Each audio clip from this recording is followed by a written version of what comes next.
lepas armament itu sebenarnya kalau misalkan kalian nggak masalah gitu, tapi kalau untuk player-player atas atau player-player yang khusus yang butuh itu, butuh armamen itu tetap terpasang untuk menjaga Arena of Doom, atau ketika lagi truk angkut barang truk dan lain-lain untuk defend refinery, itu kan butuh armamen. Kalau misalkan kalian nggak pakai ya rugi, rank kalian bakal turun drastis. Itu aja sih, kalau misalkan kalian nggak butuh itu ya monggo wae, tapi ada beberapa orang yang butuh itu gitu. Kayak gitu. Kalau Lash mah dia sudah wajar kapasitasnya ya, dia paling atas banget daftarnya, dan sesuai, dan kapasitas juga sesuai karena mereka banyak, ada whale juga ada banyak gitu di situ. Terus kita lihat lagi ada Frew di mana biasanya. Oh, ini ada DDY ya. DDY itu adalah salah satu whale dari aliansi whale untuk Fearless sih. Jadi kayak apa ya? Preman Fearless ya. Preman Fearless DDY aliansi China. Dia tuh, waduh, aku nggak tulis ya. Aku nggak salah, dia ada di bagian bawah sih. Aku sempat lihat tapi entah di mana gitu. Kayaknya bukan di bawah sih, dia memang biasanya Fearless atas, dia daftarnya memang Fearless atas biasanya. Aku lihat tuh dia dipasangin sama Frio. Aku nggak tahu si kondisinya kayak gimana, kalian bisa cek sendiri di Battlefield ya kalau misalkan kalian tertarik. Itu memang preman Fearless sih untuk DDY sama Frio. Terus ada DH, ada KDMG juga. Nah, kita bakal lihat KDMG ada di mana nih. Karena di situ ada WL 300M. Tapi karena Fearless sekarang udah banyak yang 300M, jadi kayaknya dia bisa ada di ini ya, ada di bawah. Siapa tuh? Tadi ada KDMG ya? KDMG. Ini ada INFM. Bentar, INFM G46. G46 itu jaraknya ke Elite sekitar 12 ya. Berarti ini masuknya masih atas karena village-nya banyak banget nih. Ada 200-300an. Dan surprisingnya di atas nih G46. Dan pasangannya adalah Rock. Ini aku juga sempet kebuka banget insight-nya karena pas lagi di chat ada yang nyariin atau mungkin lagi nyariin aliansi Rock kemana, nggak ada di Apex, ternyata di Fearless gitu, dan ketemu sama INFM.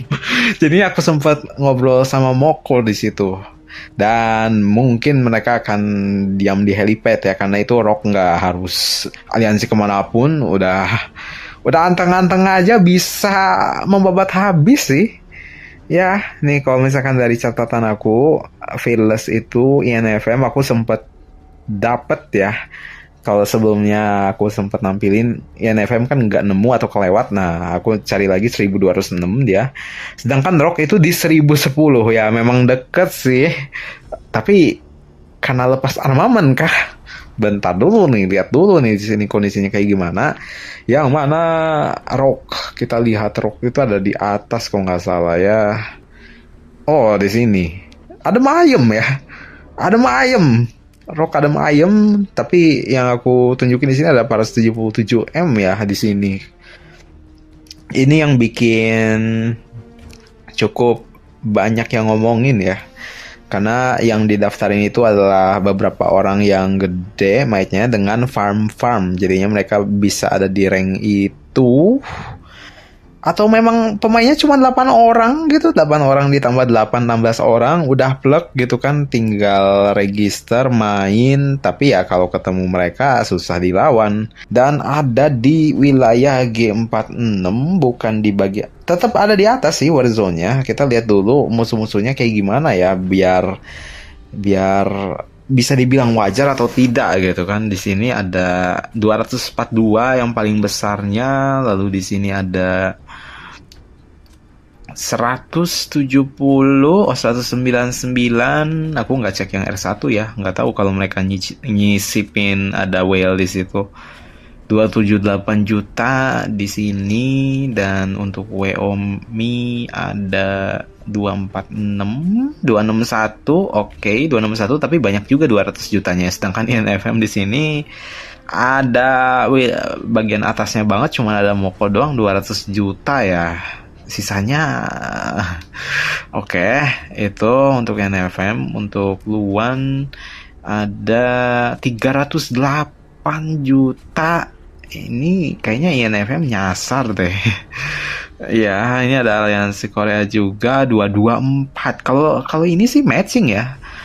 Aliansi Korea lalu INFM itu masih setara. Kalau sama Womi itu dia dia setaranya karena batas atas si Might-nya itu di 200 ya. Batas atasnya di 200. Kalau misalkan batas atas klannya 200 itu bakal ketemu harusnya kalau seimbang 250 ya. Tapi kalau di sini bisa sampai 300 berarti ini adalah tumbal proyek namanya.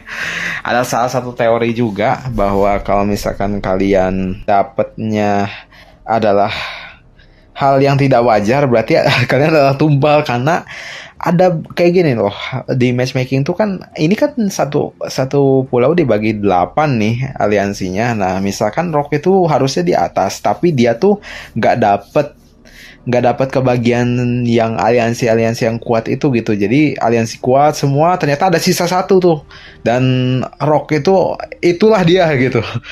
Sedangkan di yang lain juga yang harusnya di bawah, nah kalian nggak masuk yang bawah karena ada sisa beberapa aliansi tuh yang harusnya di bawah tapi nggak masuk gitu, nggak tahu nggak bisa masuk kemana-mana. Nah itu tuh jadinya masuk ke satu war zone yang tidak balance dan bertepatan INFM di situ sudah melepas armamen dapat warzone yang tidak menyenangkan itu.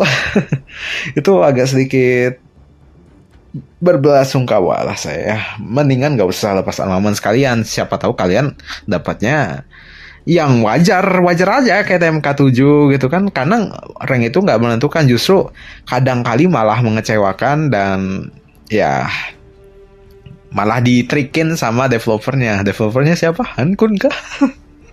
Aduh ngarang ya. Ngarang udah. Yang thumbnail udahlah. Mungkin ya. Ya pokoknya ya jangan, kalau bisa sih nggak usah lepas armamen karena itu udah ada sistemnya dan nanti kita bakal konklusi lah di akhir. Lalu ada Jaipo, kita pengen lihat siapa lagi nih? Ini dilihat-lihat aja nih, kayaknya yang sempat aku tulis siapa ini soalnya Fearless itu banyak sekali dan aku nggak bisa lihat. Oh ini ada YH03 adalah aliansi domba yang tadi kita lihat, dia itu daftar di tengah atas, kayaknya Velas atas deh. Iya Velas atas dan mereka dapatnya memang di kawasan atas nih, tetap di kawasan atas.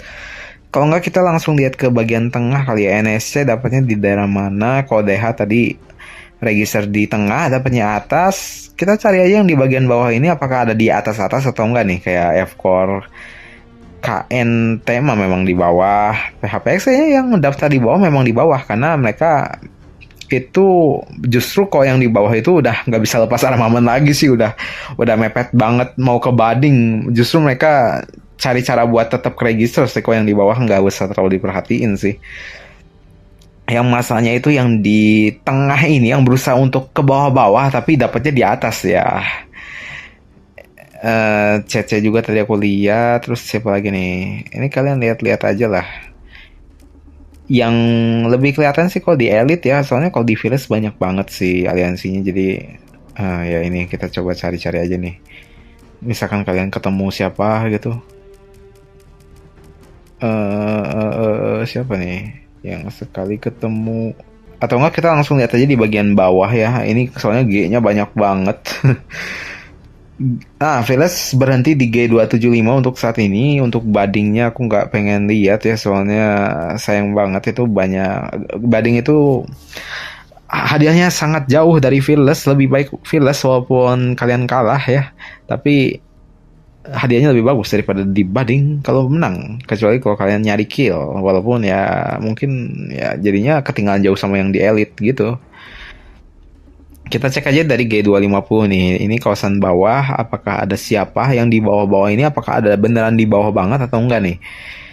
Kayak ada yang di terbawah itu ada PHPX, TKX sama BWB itu di rank 2200 ya yang ditandain. Sedangkan di sini kita cek ya apakah ada atau tidak mereka di sini. NSOL siapa ini namanya? Oh ini ada Song nih. Ada Song, ada Saus. Nah ini bisa di. Oh ini ada Fox juga, ini Fox yang mana lagi nih? Fox yang berbeda. tadi ada apa lagi nih? Noex, oke. Saus, kita cek yang Song dulu tadi. Nah ini Song adalah aliansi pertama, bukan aliansi pertama, region yang pertama. Dia tuh kalau nggak salah registrasinya di atas. Nah ini bisa jadi salah satu bukti yang lain ya. Di Fearless mereka daftar di atas loh itu. Di sekitar rank 500 tuh. KDMG 426, nah itu urutan ya. Berarti Song itu di 400-an juga, 400 sampai 500, tapi dia ada di Fearless bawah. Karena apa? Karena yang dilihat adalah player yang tertinggi. Kita lihat G254 ya di sini. Song yang mana kita cek saja. Oh, ternyata ada perlawanan di sini ya. Song I am too sex. Oke, yang tadi ya. 360 juta ya si player teratasnya yang diregistrasinya aku nggak tahu seberapa banyak. Ini ada bendera merah putih di KGG, oke. 360 juta. Iya. Dia itu di atas tapi ada di bawah. Ini adalah suatu kejanggalan. Masa sih kejanggalan? Kita lihat si ininya ya, karena di bawah itu belum tentu yang lain juga lemah ya. Kita cek aliansi lain apakah berarti setara ini namanya. Ada 600 juta juga di bagian bawah ya. Oke, berarti dipasanginya yang memang Fearless yang ini. Di sini, nah ini kasihan ya. Kasihan walaupun di situ nggak ada Bentrox sih, soalnya nggak bertemu langsung. Lalu di sini ada Wolves of War 223 juta. Oke sih. Kalau misalkan cuma dua aliansi tadi yang ada 600 juta, 300 juta sih berarti anomali ya. Ini 250 juta, ini berarti masih masuk aja sebenarnya. Ini kok ini ya kasihan. Aduh. Kok yang itu udah jelas sih, itu susah sih yang biru muda ya. Nah, ini sama ini. Yang kasihan itu yang jadinya itu kalau misalkan harusnya ada di bawah tapi nggak dapet pencocokan yang sama gitu. Pencocokan yang samanya ada tapi jadi kecampur-campur gitu. Jadi yang harusnya 8 tapi satu pulaunya cuma bisa 4 doang. Nah kan nggak bisa tuh 4 aliansi doang satu pulau. Makanya jadi setengah-setengah. Yang sebagian kuat 4, yang nggak kuatnya ada 4 gitu. Jadi di sini nih aliansi di G254 ini yang terjadi kondisinya seperti itu.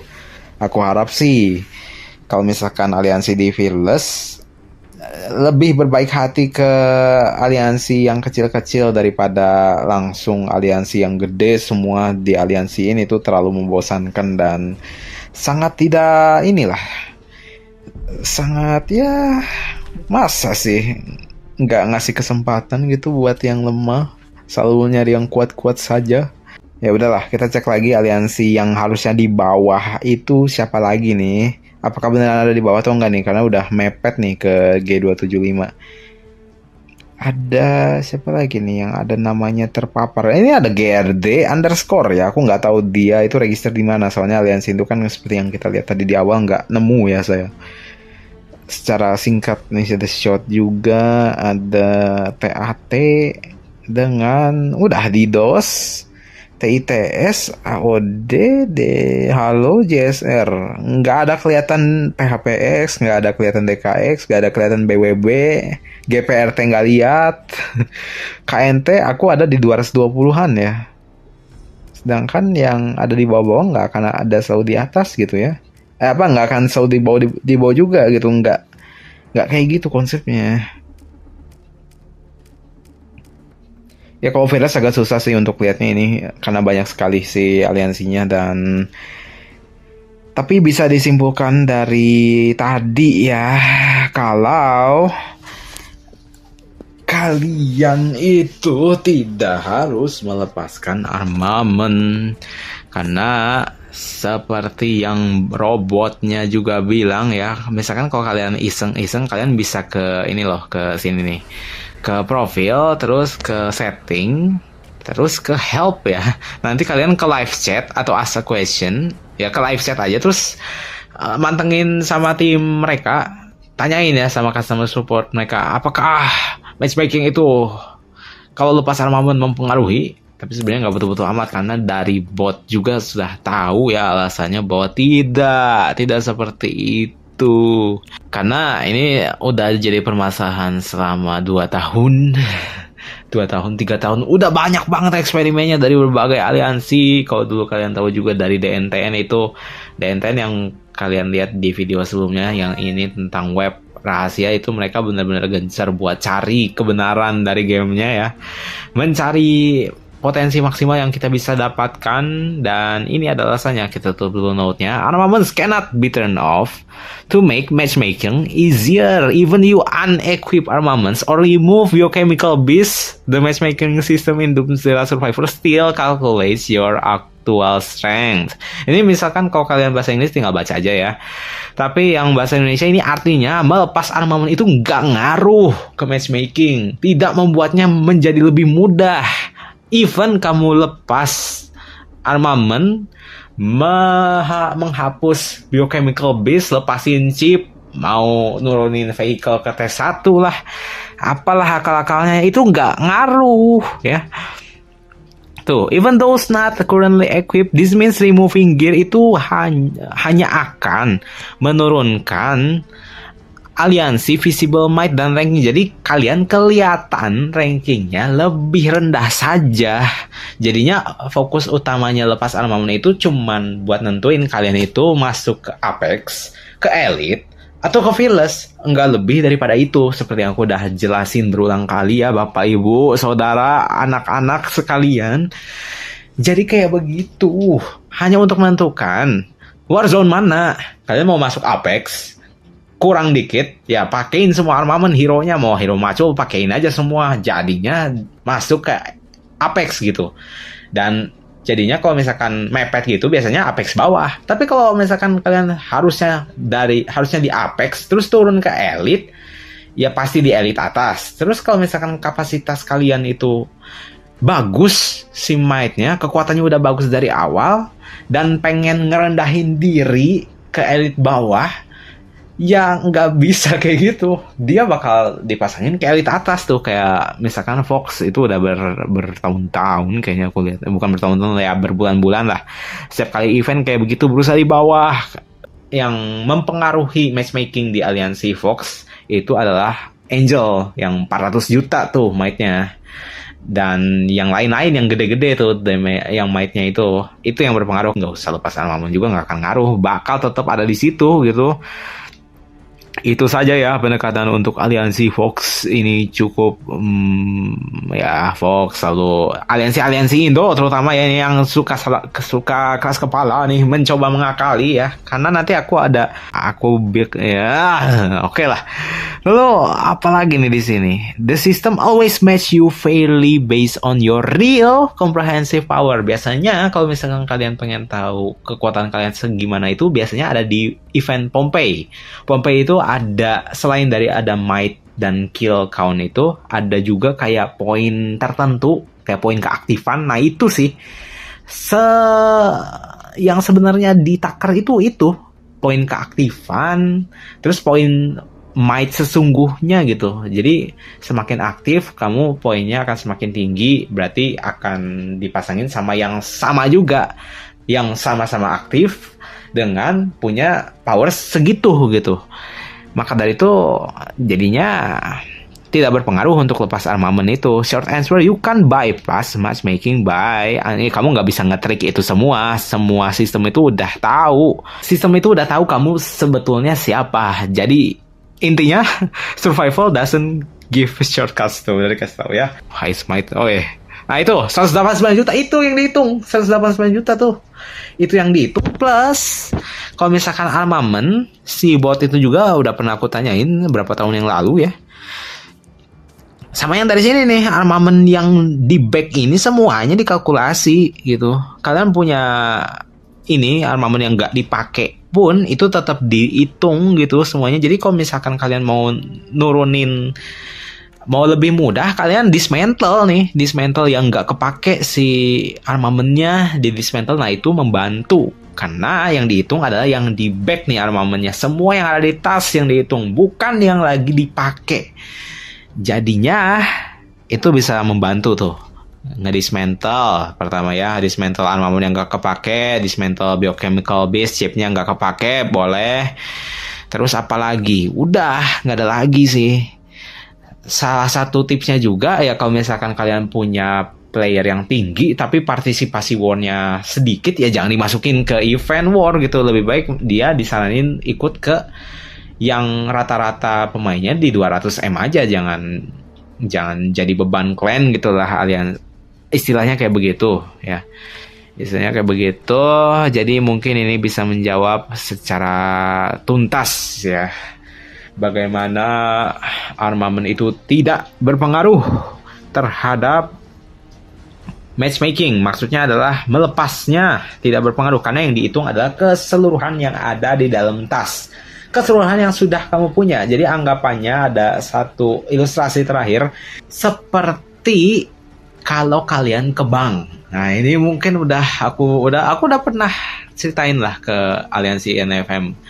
Kalau kalian ke bank itu, misalkan kalian itu sebenarnya punya banyak uang tapi pura-pura pakai kaos oblong gitu kan, padahal kalian tuh sebenarnya udah punya mobil mewah gitu, punya harta yang melimpah, tapi kalian pakainya kaos oblong.